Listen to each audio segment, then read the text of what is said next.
d'abord, avant, je vais améliorer le micro en espérant que... Hop, en espérant que ça ira mieux. Alors, donc, je vais parler de 2 mangas. Et là, je me suis rendu compte que j'en ai sorti qu'un seul et que je n'ai pas encore sorti le deuxième pour pouvoir feuilleter en même temps que je vous parle. Parce que j'aime faire 2 choses en même temps, parler et faire quelque chose à côté. Quel manga je vais vous parler? Hop là. Crush on You. Parce que oui, j'ai décidé d'enfin de vous parler de tous les shoujo que j'ai dans ma bibliothèque.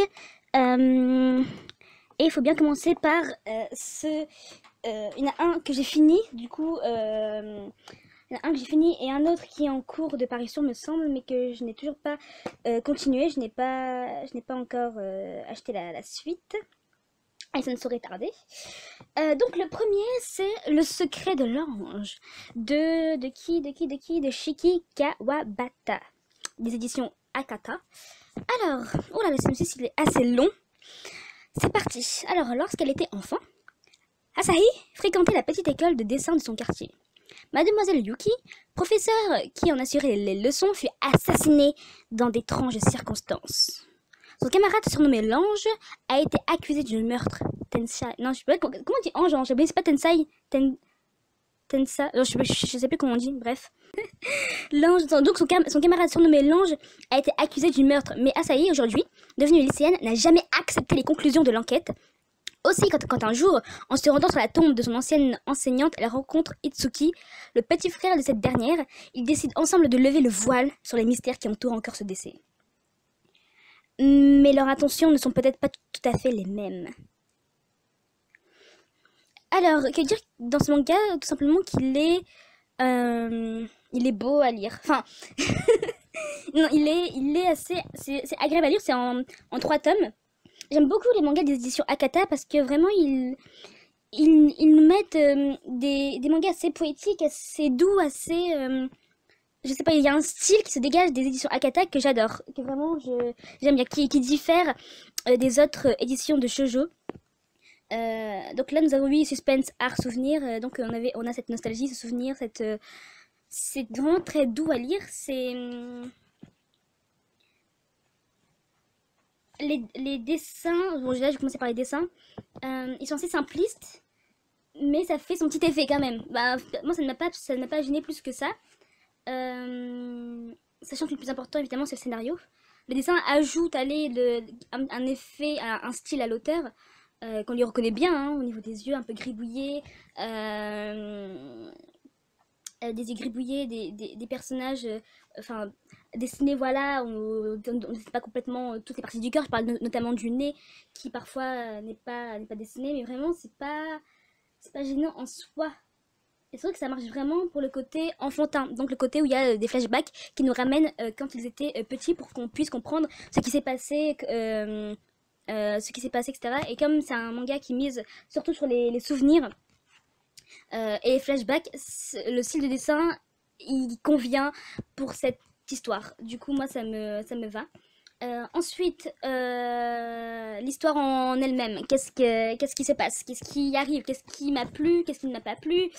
Donc, au début j'ai eu du mal à accrocher, je crois que j'ai aimé, en fait moi j'ai aimé la série quand j'ai lu la globalité. Tome par tome c'était assez dur à lire, enfin non pas dur dans le sens, j'arrive pas à lire, mais plus dans le sens où, limite dans le tome 2 je crois que le tome 2 était assez lent, du coup j'étais en mode bon ben... surtout qu'on se doute bien de la fin plus ou moins. Enfin moi je me disais oui que ben oui à un moment... Bref je vais pas vous spoiler, mais on devine très vite ce qui... Enfin pas ce qui s'est réellement passé, bien qu'on peut le deviner, c'est pas non plus, voilà, faut pas être Einstein pour savoir ce qui s'est passé, mais... on tire vite des conclusions qui nous mènent sur la direction de l'histoire au final. Et les personnages en eux-mêmes, j'ai pas, encore une fois, moi j'ai beaucoup de mal avec les héroïnes dans les mangas. Moi si l'héroïne ne me plaît pas, j'ai du mal avec la série.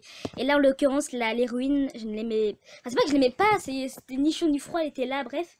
Et du coup c'est vraiment les personnages masculins qui m'ont plu. Par exemple je prends l'exemple d'Itsuki. donc le petit frère de la femme qui est morte, de la prof d'art plastique, qui lui est un personnage très intéressant au fur et à mesure quand on lit l'histoire. On a ses motivations, etc. Il change de personnalité, il est intéressant comme personnage. Ensuite, nous avons l'ange Tenchi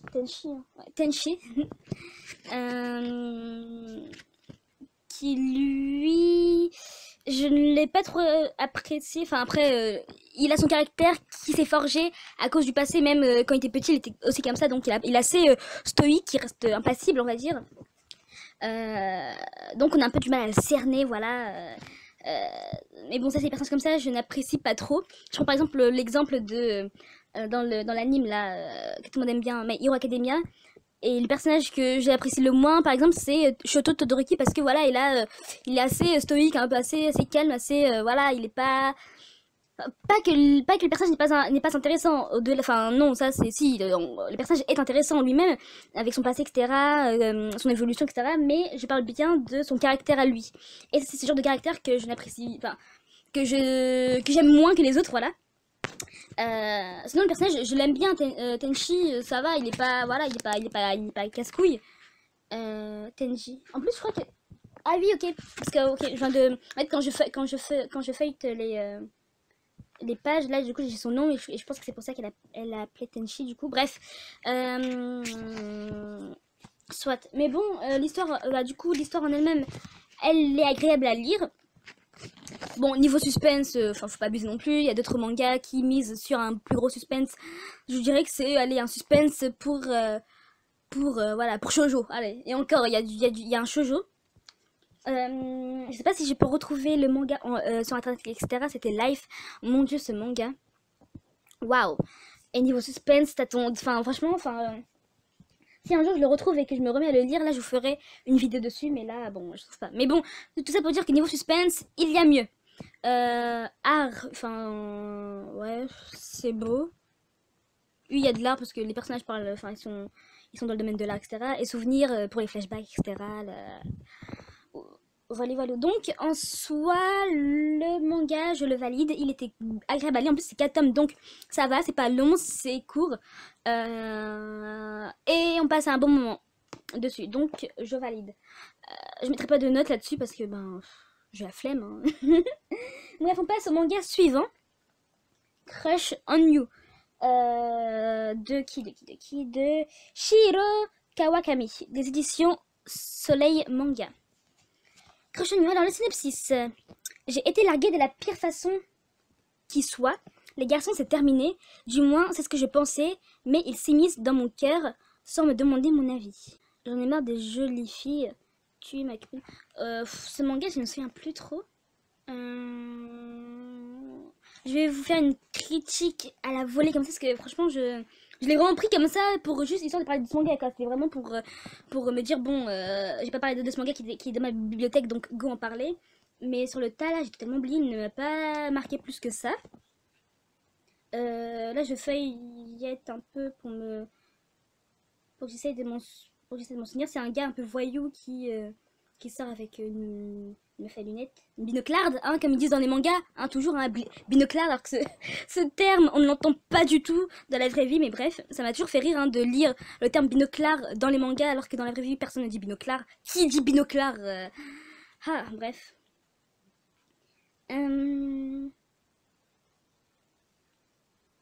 Niveau dessin, ça se rapproche au dessin de l'époque, donc des années 2010, allez, dans les alentours de ces années-là. Niveau shoujo, évidemment, ça se rapproche plus de ce style de dessin-là. Donc ça va, ça ne me, comment dire, ça ne me gêne pas, hein, ce style de dessin, vu que, enfin, voilà, moi j'ai grandi avec ce genre de dessin. Je pense par exemple au manga Rock'n'Roll, je sais pas si vous avez connu. Je sais même pas si c'est ça le titre. Rock'n'Roll manga. Non, je crois que c'est Rock'n'Doll, enfin non, je sais plus du tout. Ah non, c'est absolument pas Rock'n'Roll. Mais bref, je retrouverai ce manga plus tard, bref, c'est pas le plus important. Donc, ensuite, niveau de l'histoire, il me semble que j'avais apprécié sans plus. Il était sympa à lire. Bien que l'héroïne parfois m'avait l'air un peu casse-couille aussi, mais en soi, il n'était pas dégueulasse hein, comme manga. Ça allait. En plus, oui, oui, voilà. Un des points que j'ai aimé dans le manga, c'était les personnages perturbateurs. J'adore les personnages perturbateurs, ceux qui sont là pour mettre un peu d'épices, qui cherchent la merde, etc. Ça, c'est ce genre de perso qu'il faut plus souvent dans les mangas. Wow. Franchement, moi, c'est le genre de personnages que j'adore absolument, surtout quand ils sont beaux et qui en plus tombent amoureux de l'héroïne et que du coup, ça crée un petit triangle amoureux comme ça, bah, par-ci par-là. Moi, je valide franchement les triangles amoureux, voilà. Bien que je suis toujours dégoûtée quand l'héroïne finit avec son amour du début et pas avec le gars qui est venu pour chercher la merde, à part dans le manga dont je ne vais pas donner de titre, sinon je vais vous spoil. Bref. Bref, donc niveau histoire, bon moi j'ai que les 3 premiers tomes. Déjà que le tome 1 je m'en souviens plus, donc je peux pas vous parler de la suite, de ce que j'en pense pour l'instant, mais de ce que j'en pense pour l'instant. Mais je sais que j'ai aimé. Donc si vous avez les mêmes goûts que moi, oh, lisez-le.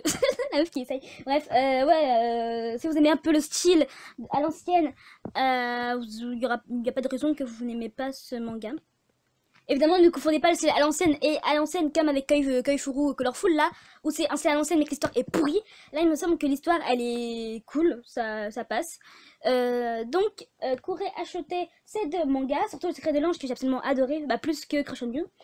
Donc, moi je vous dis à la prochaine pour une prochaine lecture shoujo.